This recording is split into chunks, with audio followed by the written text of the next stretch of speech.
So open up your books on the chapter Truly Beautiful Mind, page number 47. I'm sharing with you the screen so that it can be visible to you which page we were reading. So here we were on page number 47. That is the fourth paragraph we have to start today.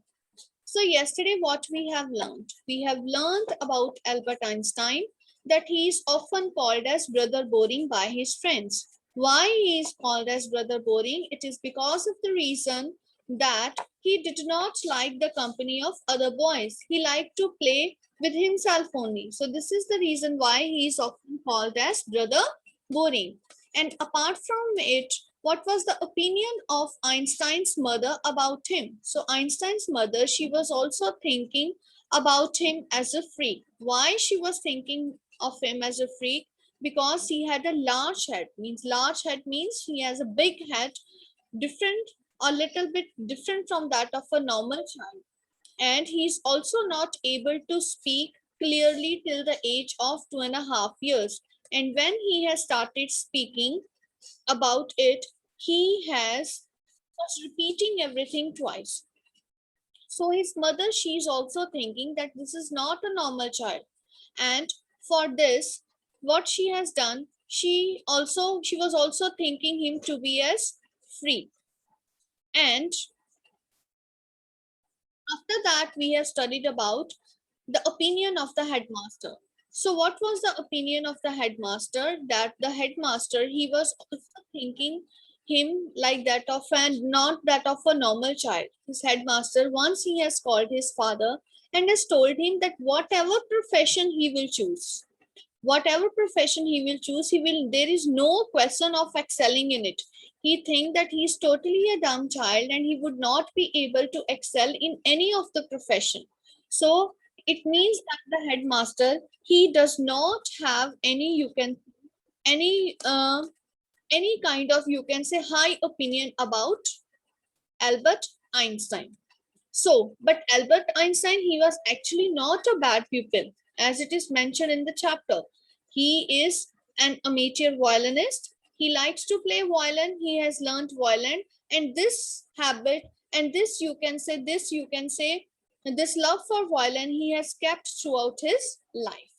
So let us start with with paragraph number 5. See on the books, and it is also being displayed here on the screen. So the previous year, Albert's parents had moved to Milan. So as I told you that wherever he was studying in the school, previous which school he was studying, he was not at all happy. Why he was not happy over there? It is because of the strict regimentation. Strict regimentation means that he hated the strict discipline that was prevalent in the school. He hated that discipline, and he thought that the school was not liberal in its policies. The school is not providing ample opportunities for the children in order to develop. And he's often having a tussle. He's often having a problem. He's often creating a problem in the classes also. So day in and day out, number of teachers, they were complaining about him in the office. And you know that the headmaster, he was ready to expel him from the school. So what I have read in another chapter, that is in +1, about Albert Einstein, in it is mentioned that one of his friend, he was a doctor, and he was trying to get a certificate from the doctor, false certificate from the doctor, that he's not doing well in the school, and he has developed a sort of, you can say, aversion towards school. He's not keeping a healthy mind, and due to this reason he is not able to attend the school. He tried it a lot, but ultimately he was trying to get a false certificate, but ultimately the doctor himself has given him the certificate that it is not his only feeling, but it is actual the reality in his case. So the headmaster, he tried it hard to get that certificate, but before that he would go and hand over that certificate to the teacher, to the headmaster. Headmaster has expelled him from the school. And this is for this reason he was not at all feeling sorry that why he was expelled from the school. He was trying to get admission in Milan, where his parents were living, and he got admission in that school also, and there he excelled in different subjects. Okay, but his mathematics teacher, he was having a glowing opinion about him. He thinks that this is a child who will teach him after some you can say the mathematics of higher level. So he has given a glowing reference about Albert Einstein that he showed in the next school, and ultimately he got admission there. So, as I told you that his parents, they had moved to Milan and left their son with relatives. He was living there with the relatives. After prolonged discussion, prolonged means for after long time of discussion, he got his wish to continue his education in German speaking Switzerland, in a city which was more liberal than Munich. So what he has done, he has got admission in the German speaking Switzerland. He got an admission in a city, and this school was more liberal than Munich, and he was feeling happy studying over there. Einstein was highly gifted in mathematics and interested in physics. So he was gifted in mathematics, he was good in mathematics, and he was also interested in physics. And after finishing school, he decided to study at a university in Zurich. So when the school was finished, naturally, for higher studies, he has to go to a university. And where he has got admission? He has got admission in Zurich. But the science was not the only thing that appealed to the dashing young man with walrus mustache. You can very well see here where I'm pointing to the mouse, the kind of mustache he's having, mustache, you know, okay? And this is called as walrus mustache. He was quite dashing, quite beautiful, quite, you can say, attractive young man. And it was not only science that was appealing him, there were many other things that were appealing to Albert Einstein at the university. So let us move to the next page. Now, he also felt a special interest in a fellow student, Mileva Maric, whom he found to be a clever creature. So while studying in the University of Zurich, he had developed a liking for a girl whose name was Mileva Maric, that ultimately in the later life, after completing his education, he got married to Mileva Maric. And he found her to be a clever creature. It means that there must be some similarity in their thoughts, in their opinions, as well as in their studies also. And he was attracted towards her because of her intelligence. This young Serb, it means what was the origin of Mileva Maric? She was a Serbian. And she had come to Switzerland because the university in Zurich was one of the few in Europe where women could get degrees. Yes, she has come to University of Zurich in order to get higher education, but it was not at all common during those times when the girls, they were coming, they were getting higher education, and it is also not at all in case of girls. She has come to university and ultimately to get admission in this University of Zurich, and there she studied, and she was among few of the European girls who has come there to get degrees. As I told you, that it was not at all common for girls to get degrees during those times. She was, you can say, one of the few who had come to get degrees over there. And this is the reason, this is also one of the reason that what he thought that she's a clever creature. She's quite intelligent. Now, then Einstein saw in her an ally against Philistines. Ally means a friend against Philistine. Philistine means who are the Philistines? Who do not think highly of, you can say, art and literature. But she was against that, Philistines. And those people in his family and at the university with whom he was constantly at odds. So she's also having a different line of thought. She was not thinking like the normal people are thinking about art and other things and literature. And she has, you can say, She also has a different line of thought. She has different thoughts for art and literature. Finally, this couple fell in love with each other. Because of the liking, because of the similarity in thoughts, they both fell in love with each other. Many letters they survive in which they put their affection into words, mixing signs and tenderness. So there were many letters which were surviving means which has turned out to be an evidence when afterwards it was, you can say, read by others, in which they exchange their love through words and mixing signs with tenderness. And so you can say they are so innocent in their love, in their nature, that they were talking about signs and tenderness. Okay, tenderness means showing the innocence of their nature as well as of their age. Wrote Einstein, so what he has written: how happy and proud I shall be when we both have brought our work on relativity to a victorious conclusion. So he has mentioned that how happy and proud he would be. How happy and proud he would be when he would bring, what he would do, he would bring his, you can say, when he would bring, when he, they were both, because as they both were working upon theory of relativity. So he was thinking that how happy they both would be when their work on relativity, it would come to a victorious conclusion, means they would be able to bring an end, conclude this work, and ultimately they would win this kind of, you can say, they would ultimately win this kind of, you can say, long term work that they were undergoing. They would be very happy. It means they were expecting, as they both were working upon this theory of relativity, and so they both were talking about that that will be a great day, that would definitely be a great day when they would feel that how happy they are when they would have, you can say, concluded their work on relativity.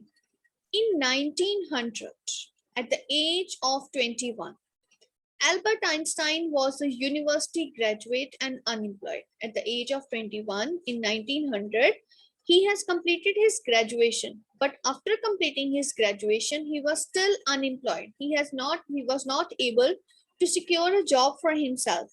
He worked as a teaching assistant. He gave private lessons, and finally he secured a job in 1902 as a technical expert in the patent office in Bern. You know what is the job of patent? A patent, what is a patent office? Anybody knows? Anybody knows how your research gets patent? So let me tell you. Okay, Dia Hunter has raised up the hand. Yes, Dia, you can speak. 1 minute, please. Yes, Dia, speak out. A particular organization that owns rights to various documents or in context to film, uh, in the work show business, it context to movies and books. Okay, right. So fine. So actually what patent office is, there means it is a special office where you get your searches recorded. The searches get recorded and it is under your name, it is going to be patented. It gets patented, and ultimately no one is able to copy that idea. You know that why these, you can say, you have seen many food chains, Burger King, like McDonald's, McD and all.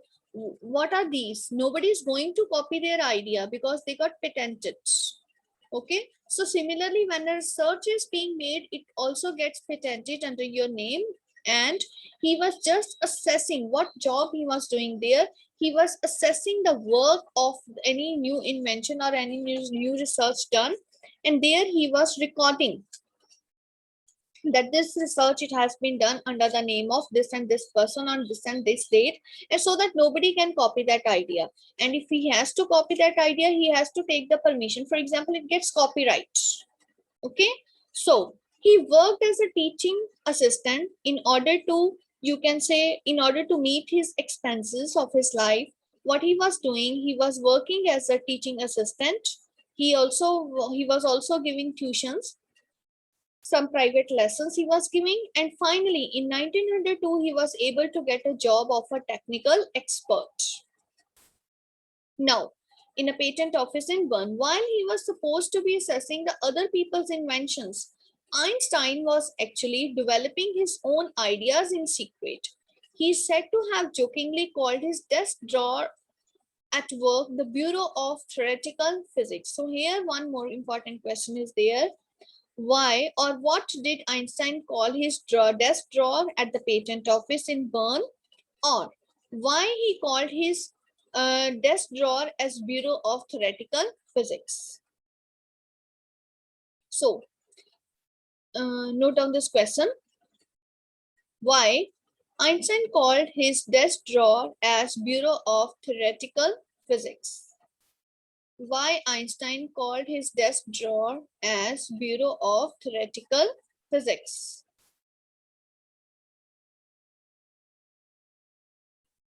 Now, let me explain first of all that why it is called as Bureau of Theoretical Physics. As I told you that Einstein, he was carrying forward his secret invention about the theory of relativity.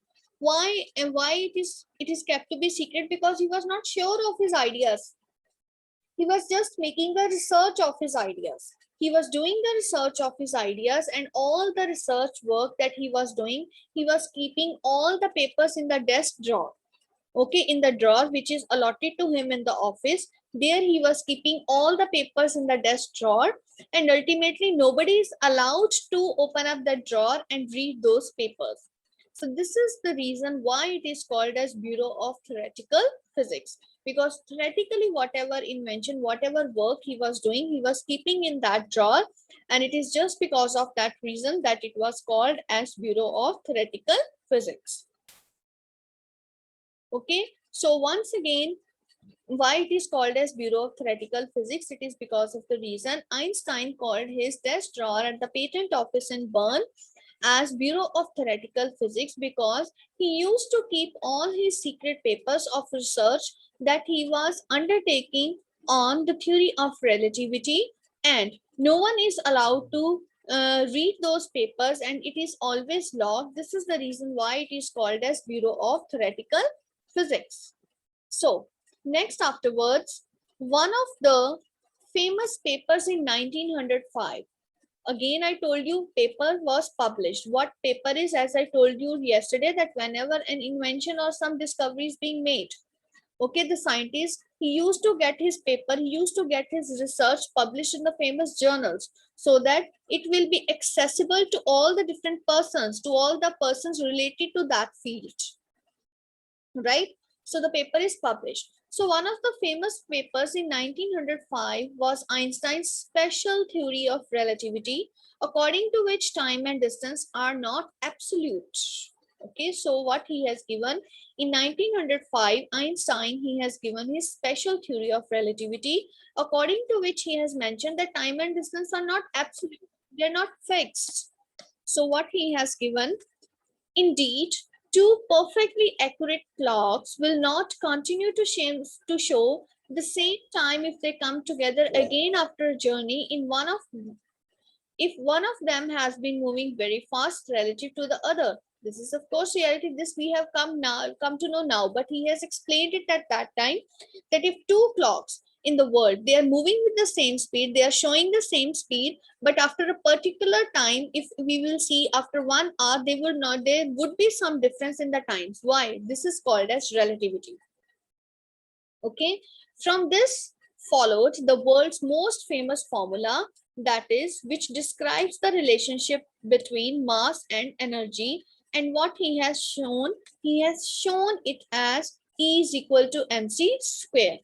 This is the mathematical equation where E is for energy, m is for mass, and c is for speed of light, which is the highest. Okay, so this is what idea he has given about relativity. This you must have studied in your, you can say, science also, and you must be very much acquainted, known to this fact that energy and mass are interconvertible, right? So this is the famous formula according to his theory of relativity, which he has given. And coming up to the next page, while Einstein was solving the most difficult problems of physics, his private life was unraveling. Unraveling means it was showing some problem. So what happened that while he was doing this invention, this inventory work in the field of, you can say, in the field of science, when he was trying to solve his theory of relativity, his private life, it was not going well. It started faltering. He has some problems. So his private life was unraveling. Albert had wanted to marry Mileva right after finishing his studies. But his mother was against it. But his mother was not ready that he would marry Mileva. Why? What is the reason? What objections she has posed in his marriage against Mileva? She thought Mileva, who was 3 years older than her son, she was too old for him. She was also bothered by Mileva's intelligence. She's a book like you, his mother said, and Einstein put the wedding off. What are the two main reasons? The first thing was that his mother thought that she's 3 years, because she is 3 years older than her son. She thought that this is not going to be a perfect match. Secondly, she was also irritated. She was also not happy by the intelligence of Mileva Mary. She thought that she did not want another book like that of Einstein, who would always be engrossed in her studies. This is the reason why she disapproved the marriage of Albert Einstein as well as Mileva, and ultimately Einstein, because of the unhappiness of her mother, he has put off the idea of marrying Mileva. But the pair finally married in January 1903. It means that after securing a job, when he has turned out to be independent, after 1 year in 1902, he has got a job. And after 1 year of that in 1903, finally he decided to get married to Mileva. And from this marriage, they had 2 sons. But a few years later, the marriage, it faltered. But the marriage, it did not last longer, and ultimately it has shown many, you can say, frictions, because of which it has come to an end. Mileva, meanwhile, she was losing her intellectual means intelligent ambition, and she's turning out becoming an unhappy housewife. Mileva, she no longer remained an intellectual being. She no longer remained an intelligent one, because she was so busy in completing the household work. She was busy in the children, taking care of the children. She was busy in the household work, that it was difficult for her to pay attention towards her studies also and towards her research work. It is because of this reason there arose some differences between both of them, and ultimately these differences, this part, it has deepened down between both of them. And ultimately what has happened, they both divorced each other after years of constant fighting. Because of these indifferences, naturally there would be this will be giving birth to different kind of fights between both of them, and this couple finally divorced in 1919, right? And Einstein married his cousin Elsa the same year. And same year, what happened? Einstein, he has married his cousin. Nothing is mentioned about Mileva, what happened to her. So Einstein's new personal chapter, it coincided means clashed, okay, happened at the same time with his rise to the world fame. So at one point, on one side, his personal life, it was faltering, it was showing friction, and he was passing through tough times in his personal life. But at the same time, it is the time when he has come to the world fame. He has come to be to the world fame. How? In 1915 he had published his general theory of relativity. So what he has done in 1915, when he was sure of his research work, he has published his theory of relativity, which provided a new interpretation of gravity. And what his theory, it has, you can say, presented, it has given a new interpretation of gravity. That gravity, he has given a new definition of gravity. And an eclipse of the sun in 1909 eclipse of the sun in 1919 brought proof that it was accurate. And finally, the following year, after 4 years, when the 1919 eclipse has taken place, he has already, you can say, calculated all the positions of the stars as well as the sun. And when this eclipse occurred, his, you can say, calculations were proved quite accurate and well enough, and ultimately his theory was proved accurate and right. And he has already calculated in advance the extent to which the light from fixed stars would be deflected through the sun's gravitational field.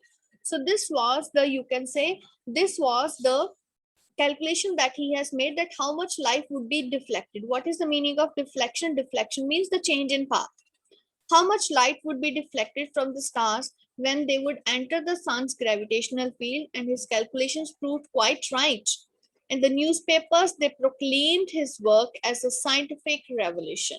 And in all the newspapers, his work was celebrated, his work was published, and it has turned out to be a scientific revolution. It was named by the newspapers because it has brought newer concepts into light, it has brought newer ideas into light in the field of science, and it is because of this reason it was considered to be a scientific revolution, right?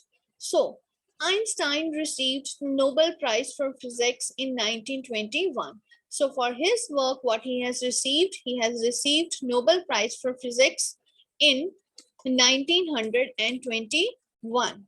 So he was showered with honors and invitations from all over the world and lauded means appreciated by the press. So when his work was published, he turned out to be a celebrity. He has turned out to be a celebrated physicist. He was invited to various conferences, various functions, various, you can say, called. He was also called by various organizations where he has to read his papers, where he has to share his experiences. So many honors he was getting. In one place he is honored for his work, then at the next place, and different kind of, you can say, different honors he was getting. And he was also getting invitations from all over the world. So he has turned out to be a celebrated physicist, and his, you can say, and his efforts, they were also appreciated by the press. So, and now at that time, when the Nazis came into power in Germany, so this was the time the Nazis who have invaded Germany, they were taking out the German people and sending them to the concentration camp. This you must have studied in SS. You must be knowing better than me. So what happened in 1933? Einstein immigrated to United States because he was from German.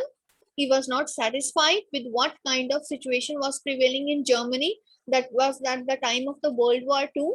So what he did, he has shifted to United States because I already told you that he was a personality of peaceful mind. He demanded and he wanted peace in the world. So 5 years later, this discovery of nuclear fission in Berlin had American physicists in an uproar. So in America, the physicists, they have made another invention, discovery of nuclear fission. So you know what is fission? One neutron, it bombarded the next, and ultimately lot and enormous amount of heat and light is produced, which is capable of causing destruction. This was the formula for the atomic bomb. Many of them had fled from fascism, just as Einstein had, and now they were afraid the Nazis could build and use the atomic bomb. Many people, they have walked upon from this line of thought that they should be against the Nazis, and they knew because Nazis, they were overpowering Germany, and ultimately they will use this atomic bomb in the destruction of the other nations. And he was also afraid. So naturally his next efforts would be in that way that he would stop the other nations to use atomic bomb, and he tried to warn the other nations that what kind of destruction will be produced by the use of this atomic bomb. And this we are going to study tomorrow. So this is quite an interesting chapter through which we have come to know various facts about Albert Einstein. So from this chapter, one thing that we have come to know is that although you are an intelligent being, although you are an intelligent person, but you have your responsibility towards the world. This Albert Einstein has delivered it very well. He is, of course, he has earned a lot of fame. He has earned a lot of, you can say, name and fame, but still he felt his responsibility that he should use his spark in order to develop peace in the world. And ultimately, if peace is there, only then progress is there in the world. So this is all for today. If you have any doubts, now you can ask me.